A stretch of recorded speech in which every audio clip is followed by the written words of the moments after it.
Alright guys, so today I'm going to show you how I cut, colored, and styled this hair that I got from Nadula Hair Company, and I'll have the information to their website down below in the description box.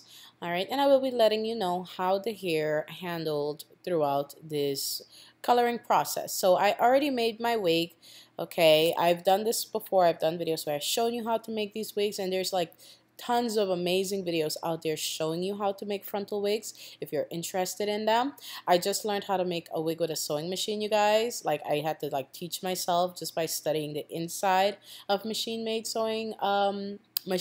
wigs, and I'm so excited. I can't wait to talk to you guys about that in another video. But today I'm going to show you how I colored my grape wig. So like I said, the wig is already made. I have it on my wig head, and I have my wig head covered with a plastic bag so that it doesn't get any bleach on it. Okay, I've had this wig head for what, 6 years now, and she's been with me through it all. Okay, through thick and thin, literally. Okay, through good wigs and through somewhat not so good wigs, okay, that I had to take apart and remake. But you know, I want to keep her protected. Okay, so as you guys could see, I made two little sections in the front part, almost like where the side swept bangs would go, and then here I'm just mixing up the bleach. This bleach is actually from those splat hair color kits.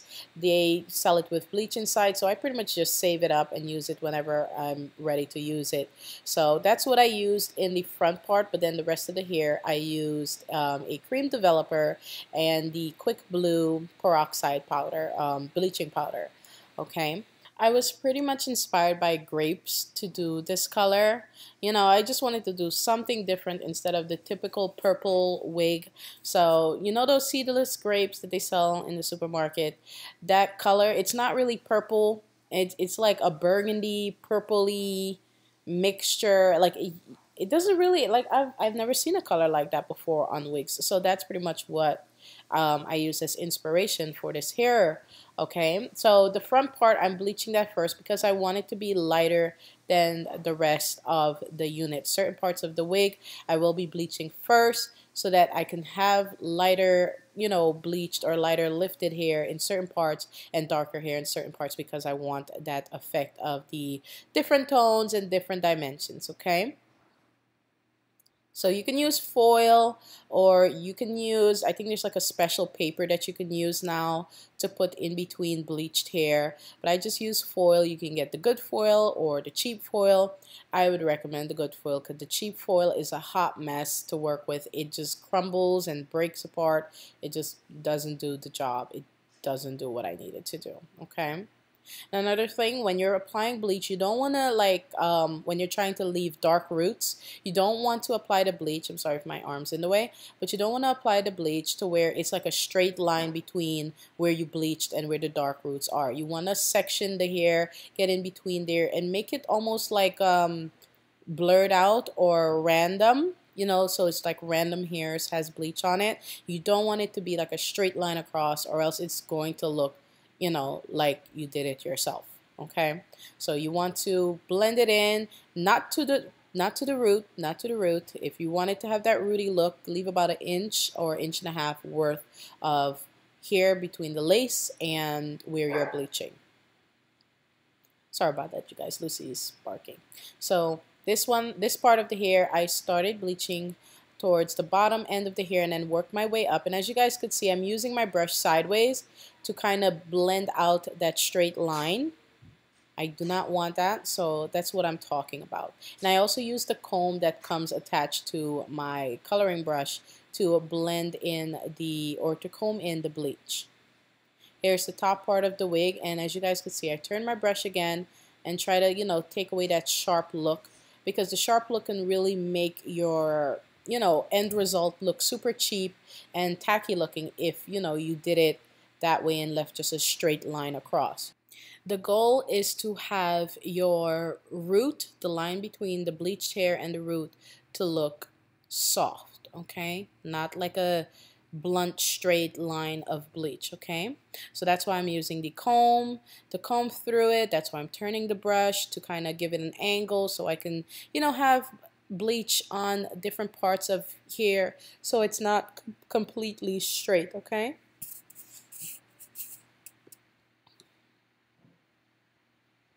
So as you guys could see, once I put bleach all over the hair, I put it on the foil, I add a bit more, and then I fold it. A quick tip is don't fold it. Just put it long way. If you have to use extra foil, use extra foil, because I noticed when you fold the hair, it leaves like little indents in it. So I had to take all the hair out once it was done processing, add a bit more bleach to blend it in, and then it took out the lines. So this is my end result once I took everything out and then blended it in again.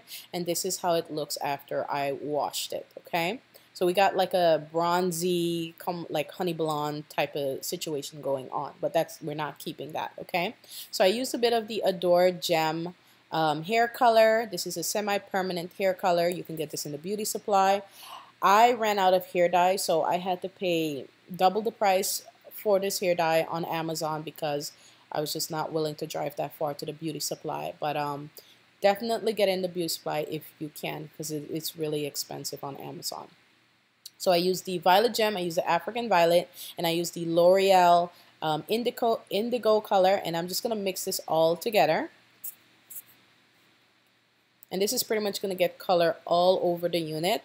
It's also going to help get different dimensions on the unit, because remember, some parts of the hair I bleached first, so some parts are lighter and some parts are darker, so you will get that dimension effect using this method. But I also went back in using a bit more of the Violet Gem and African Violet in the wig, just using my hand and just like streaking it through. So once I was done with that, this is what the unit looks like dry, and I'm about to cut it. I'm so sorry I didn't add that part, but you just add more color and, you know, run your fingers through it and rinse it out, okay? So now I'm just going to cut some layers in it, and I'm starting with the front. This is pretty much going to be my guide for the rest of the hair. And I just cut it at an angle so I can have those nice side swept bangs going on, and you'll see the end result in the video of how this unit looked. I know a lot of you guys enjoyed this wig a lot on Instagram. I was honestly surprised that you guys would like it. I didn't realize that you guys would like my idea, you know, about a grape colored wig, okay? And not like the typical just purple, you know, grape. It's like the seedless grape. For some reason, the color just stood out to me.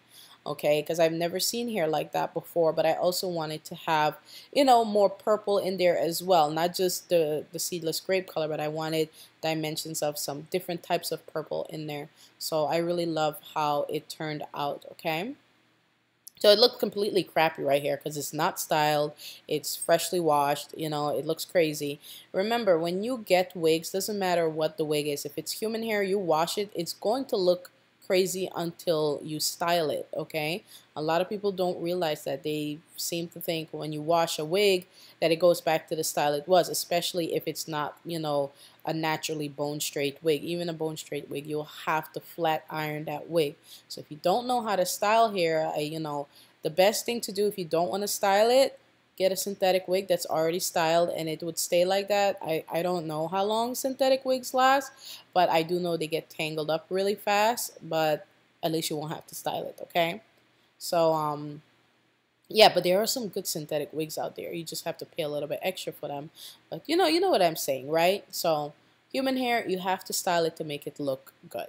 Even your own hair, okay? So once I have it all nice and cut, and as you guys can see, I just did some long layers in it, nothing crazy. I'm going to spray it with some Dove Heat Protectant, and I really, really love the Dove Heat Protectant. I love the way it makes the hair feel. When I'm done, I love the smell of it. It's really great. So now I'm going to section off my hair in threes. So I have 2 in the front and 1 in the back, and I'm going to start curling in the back of the hair. And this is I believe a 1.5 inch curling iron. I got this on clearance at TJ Maxx, you guys. You know, it was like $10 or something. And at first I didn't like it, but it gets the job done. It only heats up to about 293 degrees, but it gets the job done. So once I curl, you know, a curl, I keep it in my hand for a little bit, let it cool down, and then I let it go. Very important thing about curling human hair, your own hair, wig hair, human wig hair. When you curl hair and you want to have volume and bounce in the hair, like you want big volume, let the curls cool down, you guys. You have to let it cool down. If you go in and brush freshly, you know, curls, it's not going to give you the effect that you want. You have to let it cool down so that the style can pretty much set in place, okay? So what I did was, after I was done curling my wig, it's winter time pretty much, you know, fall is, I don't know if fall was even here. Fall came to visit and left. But I brought my wig outside after I was done curling it, and it only took a few minutes for it to get completely cold. Okay, it cooled all the way down, and you'll see the effect once I brush it out. It looks so good. But yeah, the curling iron, I really do like it. You know, even though it was super cheap and it doesn't get as hot as I would like, it still gives me the effect that I want. It still gets the job done, so that's all I need. Okay. I wanted to get a hot comb, but I've never used one in my life before. I've never seen one used before. You know, I didn't even know what it was until I came to America. So I'm not sure if I'm going to get it or not. My husband was laughing at me because I told him I wanted to get one just to, you know, try it out, see how it works. You know, I've seen a lot of people use them on wigs and stuff to get the hair nice and flat or straight right away. But kind of scared. What do you guys think? Should I get one? Should I not get one? I don't know. I saw the electric one. Like, I'm not messing with that on the stove. I'm just not doing that. That looks scary. I'm not trying to melt here, okay? All right, so I'm almost done with the curling, you guys. I also did some plucking after this. As you can see, the hairline is super thick. So after I finished curling the hair, I plucked that hairline, you guys, to make it look super natural. I am so happy with the way this wig turned out. I really, really am.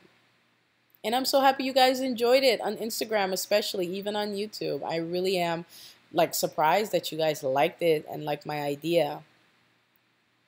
All right, so once it's curled, we're going to bring it outside, let it cool down, and here it is, all the way cooled down, okay? And then I'm going to go in and brush. So here's one thing. If you brush straight down, all the curls will come together. Like, it will give you body, but it will all come together. But if you brush outward, like I'm doing right now, the curls will flip and give you more volume. And then you could just hit it with some hairspray, and that would be your style pretty much all day. Get a good quality hairspray, and you know, you can kind of lock your style in place.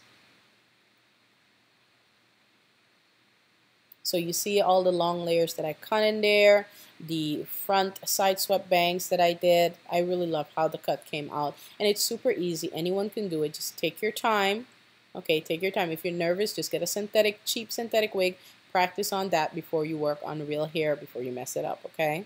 If you guys are interested in the hair that I use from Nadula Hair, I'll have the information down below in the description box for you guys. You guys, I feel like one of those people that needs to like keep styling and moving the hair around just to show you the effects of my work. You know, I'm sorry. I am really proud of this unit. I love, love, love, love how it turned out. It came out exactly the way I envisioned it, and I love it. I love it. It does look different in different lighting. So this is natural lighting and this is studio lighting. So, you know, it really just depends. Like if it's like super, super sunny, it'll look a tiny bit lighter. And if it's studio lighting, it will look a tad bit darker. But remember, I did go in back with some coloring and added some more color to it, but absolutely love the end result. So if you guys enjoyed this video, make sure you give it a thumbs up, comment down below, let me know what you think. Don't forget to check out these videos right here to see the look that I created to go along with this makeup look and another older video that you probably missed. But yeah, don't forget to subscribe, rate, comment, hit the thumbs up. Love you guys. Bye.